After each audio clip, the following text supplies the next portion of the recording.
ಮಯತನುಜೆ ಮನೋಹರೇ. ಸ್ವಾಮಿ, ಪ್ರಪಂಚದಲ್ಲಿ ಪ್ರಶ್ನೆಗಳೇ ಇಲ್ಲದಿದ್ದ ಬದುಕಿಲ್ಲ. ಪ್ರಶ್ನೆಗಳೇ ಇಲ್ಲದೆ ಬದುಕಾಯಿತು ಅಂತ ಅದಕ್ಕೆ ನಿಸ್ಸಾರ ಅಂತ ಹೆಸರು. ಪ್ರಶ್ನೆಗಳು ಬೇಕು. ಆದರೆ ಯಾವ ಪ್ರಶ್ನೆಗಳಿಗೆಲ್ಲ ಮೌಲ್ಯ ಕಲ್ಪಿಸಬೇಕು, ಯಾವ ಪ್ರಶ್ನೆಗಳಿಗೆಲ್ಲ ಯಾವ ಸಮಯದಲ್ಲಿ ಉತ್ತರ ಕೊಡಬೇಕು ಅನ್ನುವುದು ಪ್ರಶ್ನೆ ಹೊಂದಿದವನಿಗೆ ತಿಳಿದಿರಬೇಕು. ಅದೇ ಅನೂಹ್ಯವಾದಂತಹ ಜೀವನದ ಗತಿ. ಸಾಗಿ ಬಂದಂತಹ ಪಥದಲ್ಲಿ ಅನೇಕ ಪ್ರಶ್ನೆಗಳಿಗೆ ಕಾರಣವಾಗುವ ಹಾಗೆ ನಾನು ಒದಗಿ ಬಂದೆ ಅಲ್ವ. ಎಲ್ಲಿಯವರೆಗೆ ಪ್ರಶ್ನೆ ಕೇಳಿದರೆ ಕೈ ಹಿಡಿದ ಅಂತರಂಗದ ಸತಿಯಾದ ನಿನಗೂ ನಾನು ಪ್ರಶ್ನೆಯೇ ಆದೆ ಕೊನೆಗೂ. ಹೌದಲ್ಲ ಅಲ್ವ. ಒಂದು ದೃಷ್ಟಿಯಿಂದ ಎಲ್ಲರಿಗೂ ನಾನು ಪ್ರಶ್ನೆಯ ಹಾಗೆ ಕಂಡೆ. ಆದರೆ ಬಾಗಿದ ಪ್ರಶ್ನೆ ಅಲ್ಲ, ನೇರ ಪ್ರಶ್ನೆ. ಹೌದೌದು, ಎಲ್ಲರಿಗೂ ನಾನು ಪ್ರಶ್ನೆ ಆದರೂ ನೇರವೇ. ಪ್ರಶ್ನೆಗಾಗಿ ಆದರೂ ಬಾಗುವುದಿಲ್ಲ, ನೇರವೇ. ಯಾಕೆ? ನಮಗೆ ನಿಚ್ಚಳವಾಗಿ ಗೊತ್ತುಂಟು ನಾವು ಸಾಗಬೇಕಾದ ಗತಿ ಹೇಗೆ ಅಂತ. ಅಷ್ಟು ನೇರವಾಗಿ ನಮಗೆ ತಿಳಿದಿರುವಾಗ ಎಲ್ಲಿಯೂ ಬಾಗಬೇಕಾದ ಪ್ರಮೇಯವೇ ಬರುವುದಿಲ್ಲ. ಎಲ್ಲರಿಗೂ ಪ್ರಶ್ನೆಯಾದ ದಶಕಂಠ ತನಗೆ ತಾನೇ ಪ್ರಶ್ನೆ ಆಗಲಿಲ್ಲ. ಯಾಕಂದರೆ ನನಗೆ ನಿಜವಾದ ಉತ್ತರ ಗೊತ್ತುಂಟು. ಯಾವನಿಗೆ ನಿಜವಾದ ಉತ್ತರ ಗೊತ್ತಿದೆ ಅವನಿಗೆ ತನಗೆ ತಾನೇ ಪ್ರಶ್ನೆಯಾಗುವಂತಹ ಒಂದು ಪರಿಸ್ಥಿತಿಯೇ ಒದಗುವುದಿಲ್ಲ. ಎಲ್ಲ ಒಗಟಾಗಿ ಕಾಣ್ತದಲ್ವ. ಅಂದರೆ ಇಷ್ಟ ಅರ್ಥ ಆಯಿತು. ಈಗ ನಾವು ಕೇಳಿದ್ದು ಯಾವುದೂ ಪ್ರಶ್ನೆಯೇ ಅಲ್ಲ ಅಂತ. ವಿಭೀಷಣ ಇಲ್ಲಿಂದ ಹೊರಟು ಹೋದ. ಯಾವಳು ಕಳಕುಲೋದ್ಧಾರದ ಕನಸನ್ನು ಹೊತ್ತಳು ಗರ್ಭದಲ್ಲಿ, ನಮ್ಮನ್ನು ಗರ್ಭದಲ್ಲಿ ಹೊರುವುದಕ್ಕಿಂತ ಮೊದಲು ಕೈಕಸಾಮ್ಮ, ಅವಳು ಕಳಕುಲೋದ್ಧಾರದ ಕನಸನ್ನು ಮೊದಲು ಹೊಟ್ಟೆಯಲ್ಲಿ ಹೊತ್ತದ್ದು, ಆಮೇಲೆ ನಮ್ಮನ್ನು ಹೊಟ್ಟೆಯಲ್ಲಿ ಹೊತ್ತದ್ದು. ಅವಳೇ ಬಂದು ಕೇಳಿದಳು, ಬಿಟ್ಟು ಕೊಡು ಜಾನಕಿಯನೆಂದರೆ ಸಿಟ್ಟುಗೊಂಡಿ ತಮ್ಮನ ಹೊರಕ್ಕೆ ಕಳುಹಿಸಿ ಬಿಡುವುದು, ನಾವಿದ್ದಷ್ಟು ದಿವಸ ಹೀಗೆ ಮಾಡಬಹುದು. ಏನು ಮಾಡುವ, ಪ್ರಪಂಚದಲ್ಲಿ ಸಾಮಾನ್ಯವಾಗಿ ತಂದೆ ತಾಯಿಗಳು ಮಕ್ಕಳಿಗಿಂತ ಮೊದಲು ಮೃತರಾಗುತ್ತಾರೆ. ಹೌದು, ಸಹಜವಾಗಿ ಲೋಕದ ನ್ಯಾಯ ಹಾಗೆ. ಯಾಕೆಂದರೆ ಎಲ್ಲರ ಆಯುಷ್ಯದ ಪರಿಮಿತಿಯನ್ನು ಪರಿಭಾವಿಸಿ ಹಾಗೆ ಹೇಳುವುದು. ಅವರು ವಯಸ್ಸಿನಿಂದ ಆಧಿಕ್ಯವನ್ನು ಹೊಂದಿದವರಾದ್ದರಿಂದ ಮೊದಲು ಸಾಯ್ತಾರೆ, ನಂತರ ಹುಟ್ಟಿದವರು ಹೆಚ್ಚು ಬದುಕುತ್ತಾರೆ, ಈ ನಿರೀಕ್ಷೆಯನ್ನು ಇಟ್ಟುಕೊಂಡು ಹೇಳುವುದು. ಹಾಗೆ ಆಗಬೇಕೆಂದೇನೂ ಇಲ್ಲ. ತಾವು ಹೆತ್ತ ಮಕ್ಕಳೇ ತಮ್ಮ ಕಣ್ಣ ಮುಂಭಾಗದಲ್ಲಿ ಸಾಯುವುದನ್ನು ನಾವು ಕಾಣ್ತಾ ಇದ್ದೇವೆ, ಈಗ ನೋಡ್ತಾ ಇದ್ದೇವಲ್ಲ, ನಾವೇ ನೋಡ್ತಾ ಇದ್ದೇವೆ. ಇದು ನಮಗೆ ಮಾತೃ ಪರಂಪರೆಯಿಂದಲೇ ಬಂದದ್ದು. ಹೌದೌದೌದು. ಆ ತಾಯಿ ಭಾವಿಸಿದಳು ಕೈಕಸಾಮ್ಮ ಹೋದ ಮೇಲೆಯೂ ನಾನು ಕೆಲವು ವರ್ಷ ಬದುಕುತ್ತೇನೆ ಅಂತ. ಆದ್ದರಿಂದ ಆ ವಾಕ್ಯ ಬಂದದ್ದು, ನಾವಿದ್ದಷ್ಟು ದಿವಸ ಹೀಗೆ ಮಾಡುವುದು ಅಂದರೆ ನಾವು ಹೋದ ಮೇಲೆ ಬೇಕಾದರೆ ಏನಾದರೂ ಮಾಡು. ಪಾಪ ಅವಳಿಗೇನು ಗೊತ್ತು ನಾವು ಇಷ್ಟು ಮಾಡಲಿವ ಸಮಯಕ್ಕೆ ಮಾತ್ರ ಇರುವುದು ಅಂತ, ಅದಕ್ಕಿಂತ ಆಚೆಗಿದ್ದೇ ಇಲ್ಲ ಅಂತ ಅವಳಿಗೆ ಗೊತ್ತಿಲ್ಲ ಪಾಪ. ಅಂದರೆ ಇಷ್ಟು ಮಾಡಲಿಕ್ಕಾಗಿಯೇ ನಾವು ಇರುವುದು ಅನ್ನೋದು ನಾನು ಬಲ್ಲೆ. ಆದರೆ ನನಗೆ ತಾಯಿಯಾದಂತಹ ಕೈಕಸಾದೇವಿಗೆ ಗೊತ್ತಿಲ್ಲ ನಾನು ಇಷ್ಟು ಮಾಡಲಿಕ್ಕೆ ಇರುವುದು ಅಂತ. ಹಾಗಿದ್ರೆ ನಾನು ಯಾಕೆ ಹೀಗಿದ್ದೇನೆ? ಕೈಕಸಾಮನ ಮಗನಾದ್ದಕ್ಕೆ ಬೇಕಾಗಿ ಹೀಗಾದ್ದಲ್ಲ, ಅಥವಾ ಮಂಡೋದರಿಗೆ ಪತಿಯಾದದ್ದಕ್ಕಾಗಿಯೂ ಹೀಗಾದದ್ದಲ್ಲ, ಇಂದ್ರಜಿತುವಿನ ತಂದೆಯಾದದ್ದಕ್ಕೂ ಹೀಗಾದದ್ದಲ್ಲ. ಹೀಗಿರುವುದಕ್ಕಾಗಿಯೇ ಬಂದ ನನಗೆ ಇದೆಲ್ಲ ಆದದ್ದು. ಕೈಕಸಾಮ ತಾಯಿಯಾದದ್ದು, ಮಂಡೋದರಿ ಸತಿಯಾದದ್ದು, ಇಂದ್ರಜಿತು ಮಗನಾದದ್ದು, ಹೀಗಿರುವುದಕ್ಕಾಗಿ ಬಂದ ರಾವಣನಿಗಾದ ಸಂಬಂಧ. ಈ ಸಂಬಂಧಗಳ ಮಧ್ಯದಲ್ಲಿ ರಾವಣನ ವ್ಯಕ್ತಿತ್ವ ಅಲ್ಲ. ರಾವಣ ಅನ್ನುವಂತಹ ವ್ಯಕ್ತಿತ್ವದಲ್ಲಿ ಆನುಷಂಗಿಕವಾಗಿ ಬಂದು ಹೋಗುವ ಸಂಬಂಧಗಳು ಮಾತ್ರ ಇದು. ಯಾಕಿದನ್ನು ಆಡ್ತೇನೆ? ಯಥಾರ್ಥಕ್ಕಾದರೆ ಇದು ನಿಜವೇ ಅಲ್ಲ. ಯಾವುದು? ಲಕ್ಷ್ಮೀಪತಿಯ ಕಾಲಿಗೆ ಬೀಳು, ನಿನಗೆ ಬೇಕಾದ ಸೌಭಾಗ್ಯವನ್ನು ಕೊಡ್ತಾನೆ. ಕಾಲಿಗೆ ಬಿದ್ದರೆ ನನಗೆ ಸೌಭಾಗ್ಯ ಸಿಕ್ಕುವುದಿಲ್ಲ. ನಾನು ಹೊಂದಬೇಕಾದ ಸೌಭಾಗ್ಯ ಸಿಗಬೇಕು ಅಂತಾದರೆ ವಿರೋಧವೇ ಆಗಬೇಕು. ಇದು ಯಾವ ಸಿದ್ಧಾಂತ? ಇಷ್ಟು ನಿಚ್ಚಳವಾಗಿ ಗೊತ್ತಿರುವುದರಿಂದಲೇ ಅಲ್ವ ವಿರೋಧ, ಮತ್ತೆಂಥದ್ದಕ್ಕೆ? ಮಣಿದು ಬದುಕುವುದಕ್ಕಾಗಿ ಹುಟ್ಟಿದವಲ್ಲ ದಶಕಂಠ, ಸೆಳೆದು ಬದುಕುವುದಕ್ಕಾಗಿ ಹುಟ್ಟಿದವ. ಆದ್ದರಿಂದಲೇ ಎಲ್ಲರ ಸಂಪದವನ್ನು ಸೆಳೆದಿ ತನಕ ಬದುಕಿದೆ. ಯಾಕಂದ್ರೆ ಒಂದು ಪ್ರಶ್ನೆ ಕೇಳಿದೆ, ಯಾಕೆ ಈ ಹೋರಾಟ? ಹೇಗೂ ಸೋಲ್ತೇವೆ ಅಂತ ಗೊತ್ತಿದ್ದು ಸಾಯ್ತೇವೆ ಗೊತ್ತಿದ್ದು ಹೋರಾಟ ಮಾಡುವುದು ಯಾಕೆ? ಹೋರಾಟ ಗೆಲ್ಲುವುದಕ್ಕೆ.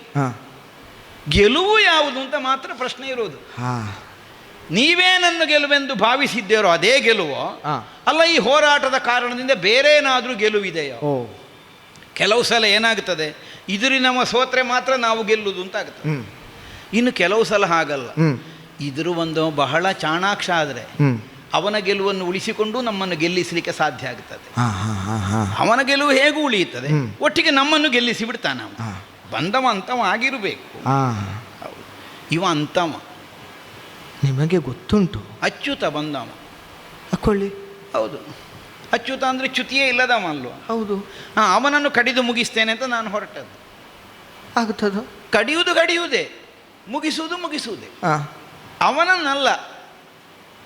ಏನಿದು ಸ್ವಾಮಿ ಒಗಟು? ಹೌದು, ಕಡಿದ್ರೆ ಮುಗಿಯದೇ ಇದ್ದವನನ್ನು ಕಡಿಯುವುದು ಯಾಕೆ ಕೇಳಿದರೆ ನಮ್ಮನ್ನು ಮುಗಿಸಿಕೊಳ್ಳಿಕ್ಕೆ.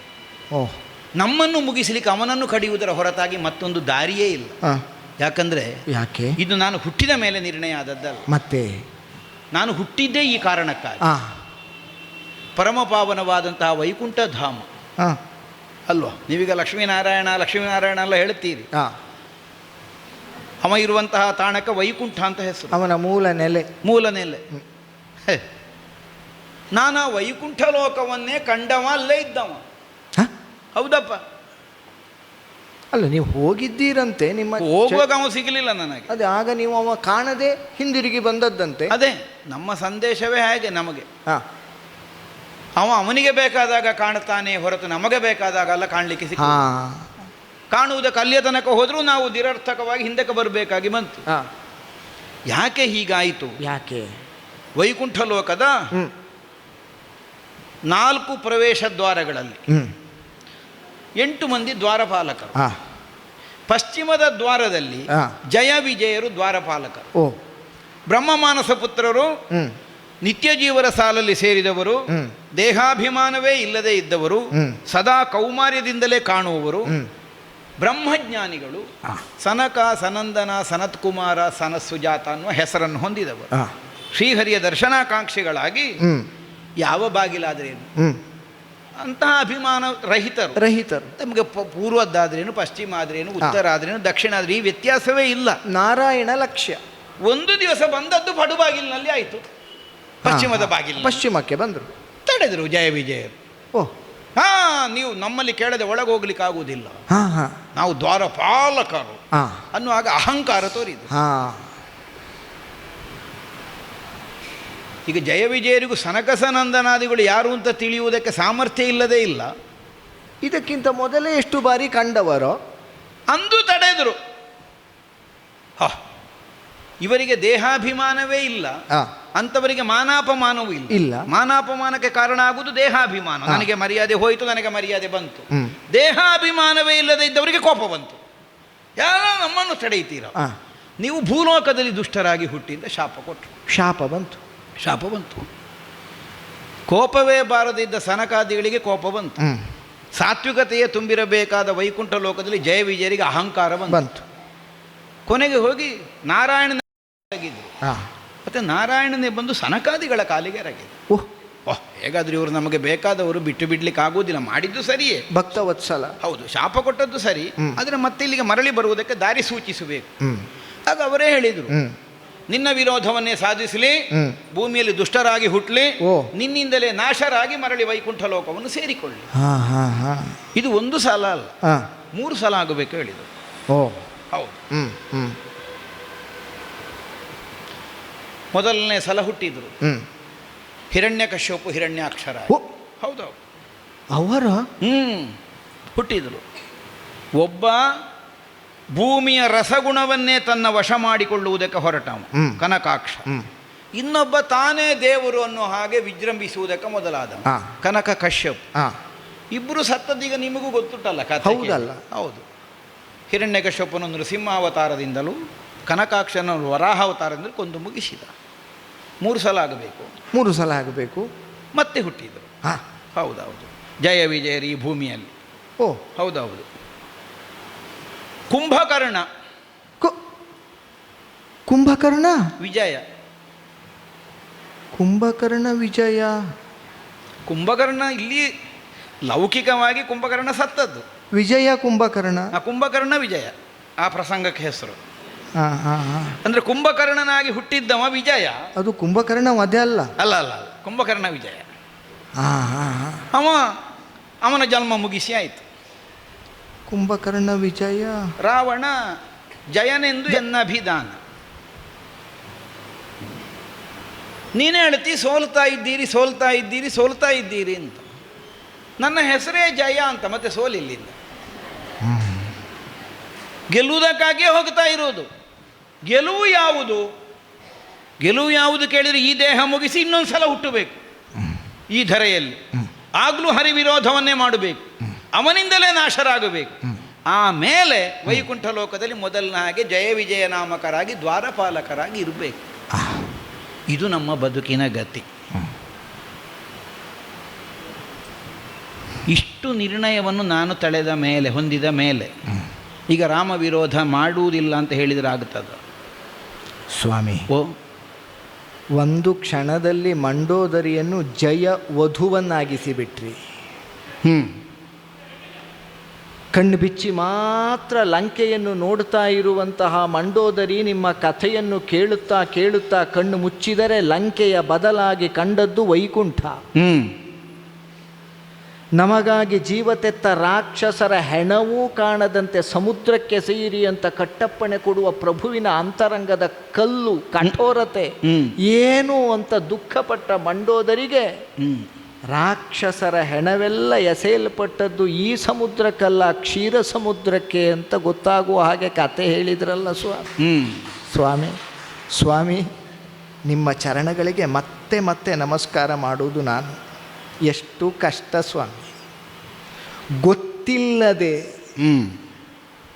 ಹೊಡೆಯಬಹುದು, ಆದರೆ ನಾವು ಗೊತ್ತಿದ್ದು ಗುರುಪೀಠ ಎಂದು ತಿಳಿದಿದ್ದು ಇದು ದೈವ ಅಂತ ತಿಳಿದು ಹೊಡೆಯುವುದಕ್ಕೆ ಸಿದ್ಧವಾಗುವುದಕ್ಕೆ ಬೇಕಾದ ನಿಮ್ಮ ಅಂತರಂಗದ ಸತ್ವಕ್ಕೆ ಮತ್ತೆ ಮತ್ತೆ ಮತ್ತೆ ಮತ್ತೆ ನಮೋ ನಮಃ. ಮಂಡೋದರಿ, ಒಂದು ಮಾತು ನಿನ್ನಲ್ಲಿ ಆಗ ನಾನು ಹೇಳಿದೆ. ವಿಭೀಷಣ ನನಗೆ ಸೀತೆಯನ್ನು ಬಿಟ್ಟು ಕೊಡುವುದಕ್ಕಾಗಿ ಹೇಳಿದ ಕಾಲಕ್ಕೆ ಅವನನ್ನು ಹೊರಗಟ್ಟಿದೆ, ಹೋಗಿ ನಡೆ ಇಲ್ಲಿಂದ. ಕೈಕಸಮ್ಮ ಬಂದು ಆಕ್ಷೇಪ ಮಾಡಿದ್ದು, ನಾವಿದ್ದಷ್ಟು ದಿವಸ ಹೀಗೆ ಮಾಡುವುದು. ನಾನು ಯಾವ ಪ್ರತಿ ಉತ್ತರವನ್ನು ಕೊಡಲಿ, ಮೌನವೇ ಉತ್ತರವಾದದ್ದು. ಯಾಕೆ? ತಾಯಿಯನ್ನು ಬಾಯಿ ಮುಚ್ಚು ಹೇಳಲಿಕ್ಕಾಗೋದಿಲ್ಲ. ನಾನು ಬಾಯಿ ಬಿಟ್ಟರೆ ತಾಯಿ ಬಾಯಿ ಮುಚ್ಚಿ ಕುಳಿತುಕೊಳ್ಳುವಂತಹ ಸ್ಥಿತಿ ಬರುವುದಿಲ್ಲ. ಹಾಗಿದ್ರೆ ಎಷ್ಟು ಹೇಳಿಯೂ ಪ್ರಯೋಜನ ಇಲ್ಲ ಅಂತ ತಾಯಿ ಹಿಂದಕ್ಕೆ ಹೋಗಬೇಕಾದದ್ದೇ ನನಗೆ ಪ್ರಧಾನ ಆದದ್ದು. ವಿಭೀಷಣನನ್ನು ಹೊರಗಟ್ಟಿದ್ದು ಯಾಕೆ ಅಂತ ಈಗ ನಿನಗೆ ಅರ್ಥ ಆಗಿರಬೇಕು. ಒಂದು ಮಾತು ನಾನಾಗ ನಿನ್ನಲ್ಲಿ ಕೇಳಿದೆ, ರಾಮನ ಕಾಲಿಗೆರಗಿದರೆ ಅಳಿದು ಹೋದ ಇಂದ್ರಜಿತ್ತುವನ್ನು ಕೊಟ್ಟಾನೋ ಅಂತ. ರಾಮನನ್ನು ವಿರೋಧಿಸಿ ನಾನು ಹೋರಾಡಿದರೆ ಅಳಿದು ಹೋದಂತಹ ಇಂದ್ರಜಿತು ಬರ್ತಾನೆ. ಹೇಗೆ? ಇಂದ್ರಜಿತ್ತುವಿನಲ್ಲಿ ಲೋಕಮಾರಕವಾದ ಪ್ರವೃತ್ತಿ ಮಾತ್ರ ಇದ್ದದ್ದಲ್ಲ, ಅವ ಪ್ರತಿ ದಶಕಂಠ ಅಲ್ಲ. ನಾನೇ ಅವನನ್ನು ಆಕ್ಷೇಪಿಸಿದ್ದೆ. ಸದಾಕಾಲ ಯಜ್ಞಾದಿಗಳಲ್ಲಿ ತೊಡಗಿಸಿಕೊಂಡು ದೇವತಾ ಪ್ರೀತ್ಯರ್ಥಕ್ಕಾಗಿ ಕರ್ತವ್ಯ ಎಸಗುತ್ತಿದ್ದಂತಹ ಇಂದ್ರಜಿತ್ತುವನ್ನು ತಬ್ಬಿ ಹಿಡಿದು ನಮಗೆ ಹೇಳಿದ ಕೆಲಸ ಅಲ್ಲ ಮಗ ಹೇಳಿದ್ದೆ. ಹೌದಾ? ಹಾಗಿದ್ರೆ ಅದರ ಅರ್ಥ ಏನು? ಆ ಇಂದ್ರಜಿತುವಿನಲ್ಲಿ ವಿಭೀಷಣ ಸತ್ವವು ಆಂಶಿಕವಾಗಿ ಉಂಟು ಅಂತ ಅರ್ಥ. ಇನ್ನೀಗ ಲಂಕಾರಾಷ್ಟ್ರಕ್ಕೆ ಬೇಕಾದದ್ದು ಕೈಕಸಾಮನ ಬಸಿರು ಯಾವತ್ತು ಬರಿದಾಗುವುದಕ್ಕಿಲ್ಲ. ಶೂರ್ಪಣಕಿಗೂ ಮೌಲ್ಯ ಉಂಟು, ಕುಂಭಕರ್ಣನಿಗೂ ಬೆಲೆ ಉಂಟು, ದಶಕಂಠನಿಗೂ ಉಂಟು. ಇದು 3 ಮಂದಿಗಳಿಗೆ ಮಾತ್ರ, ವಿಭೀಷಣನಿಗೂ ಉಂಟು. ಅವಳೇ ಹಂಬಲಿಸಿದಳು, ಎಲ್ಲ ದುಷ್ಟ ಮಕ್ಕಳಾಗಿ ಹೋದ್ರಲ್ಲ ನಿಮ್ಮನ್ನು ಹೊಂದಿದ್ದಕ್ಕೆ, ನಿಮ್ಮ ಹೆಸರು ಕೇಳಲಿಕ್ಕೆ ಒಬ್ಬ ಒಳ್ಳೆ ಮಗ ಬೇಡುವ. ಆ ಕಾಲಕ್ಕೆ ನಮ್ಮ ಅಪ್ಪಯ್ಯನೇ ಹೇಳಿದ್ರಂತೆ, ನಮ್ಮ ಗುಣವನ್ನು ಹೊಂದಿದ ಲೋಕಹಿತವನ್ನು ಸಾಧಿಸುವ ಧರ್ಮಾತ್ಮನಾದ ಒಬ್ಬ ಮಗನನ್ನೂ ನೀನು ಪಡೆಯುತ್ತಿ, ಅವನಿಗೆ ವಿಭೀಷಣ ಅಂತ ಹೆಸರು. ಹಾಗಿದ್ರೆ ಕನಕಲಂಕೆ ಒಂದು ಮುಖದಿಂದ ಕನಕಲಂಕೆಯಾಗಿ ಈ ತನಕ ವಿಜೃಂಭಿಸಿತು. ಆದರೆ ನಿಜವಾಗಿ ಕನಕಲಂಕೆಯಾಗಿ ಕಾಣಿಸುವುದು ಇನ್ನು ಮುಂದೆ ವಿಭೀಷಣನ ಆಳ್ವಿಕೆಯಲ್ಲಿ ಆಗುವುದಕ್ಕುಂಟು. ಕೈಕಸಾದೇವಿಯ ಬಸಿರಿಗೊಂದು ಸಾರ್ಥಕ್ಯ ಬರಲಿಕ್ಕುಂಟು. ಆದ್ದರಿಂದಲೇ ಬರುವಂತಹ ವಿಭೀಷಣನಲ್ಲಿ ಮಗನಾದ ಇಂದ್ರಜಿತವನ್ನು ಕಾಣಬೇಕಾದ ಹೊಣೆ ನಿನಗುಂಟು. ಸರಿ ತಾನೆ? ಆದ್ದರಿಂದ ಆಡಿದ್ದಕ್ಕೆ ತಪ್ಪಲಿಕ್ಕಾಗೋದಿಲ್ಲ, ಮಾಡಿದ ಮೇಲೆ ಬಿಡ್ಲಿಕ್ಕಾಗೋದಿಲ್ಲ, ಓಡಿದ ಮೇಲೆ ಸಿಕ್ಲಿಕ್ಕಾಗೋದಿಲ್ಲ, ನಾವೇ ರೂಢಿಸಿದ ಮೇಲೆ ಕೀಳುವುದಕ್ಕೆ ಬರುವುದಿಲ್ಲ, ಮಾಡಿದ್ದನ್ನು ಕೀಳಲಿಕ್ಕಾಗೋದಿಲ್ಲ. ಇಂತಹ ಒಂದು ನಿರ್ಣಯ ಇರುವುದರಿಂದ ನನ್ನ ಜಯವಧುವಾಗಿ ನನ್ನನ್ನು ನೀನು ಬೀಳ್ಕೊಡಬೇಕು. ನನ್ನನ್ನು ಬೀಳ್ಕೊಡುವಾಗ ಎಲ್ಲಿಯಾದರೂ ನಿನ್ನ ಕಣ್ಣಿನಲ್ಲಿ ದುಃಖದಿಂದ ಒಂದು ನೀರು ಜಾರಿದರು ಅದು ದಶಕಂಠನ ಬದುಕಿನ ವೈಫಲ್ಯ. ಹಾಗಾಗಬಾರದು. ಸಂತೋಷದ ಕಣ್ಣೀರು ಇಳೀಲಿ, ಸಂತೋಷದಿಂದ ಬೀಳ್ಕೊಡು. ಯಾಕಂದರೆ ನಿನ್ನ ಮಾಂಗಲ್ಯದ ಸೂತ್ರ ಎಷ್ಟು ಬಲವಾದದ್ದು ಹೇಳಿದರೆ ಒಂದು ಕ್ಷಣಕ್ಕೆ ವೈಕುಂಠ ಲೋಕವನ್ನಾದರೂ ಮರೆಸಿ ಬಿಡುವಷ್ಟು ಅಷ್ಟು ಮೌಲ್ಯ ಉಂಟದಕ್ಕೆ. ಅದಕ್ಕಾಗಿ ನೀನಾಗಿ ಬಿಟ್ಟು ಕೊಡಬೇಕು. ಇದು ಪತಿವ್ರತೆಯ ಕರ್ತವ್ಯ. ತನ್ನ ಗಂಡ ಏರಬೇಕಾದ ಸ್ಥಾನ ಯಾವುದು ಅನ್ನುವುದನ್ನು ತಿಳಿದು ಅಲ್ಲಿಗೆ ಅನುಸರಿಸಿ ಬರುವುದಕ್ಕೆ ನಿನಗಾಗದೆ ಹೋದರೂ ಅಲ್ಲಿಗೆ ಹೋಗಬಹುದಾದ ನನ್ನ ಗತಿಯನ್ನು ನಿರೋಧಿಸುವುದು ನಿನಗೆ ಕರ್ತವ್ಯವಲ್ಲ. ಬಿಟ್ಟುಕೊಡು.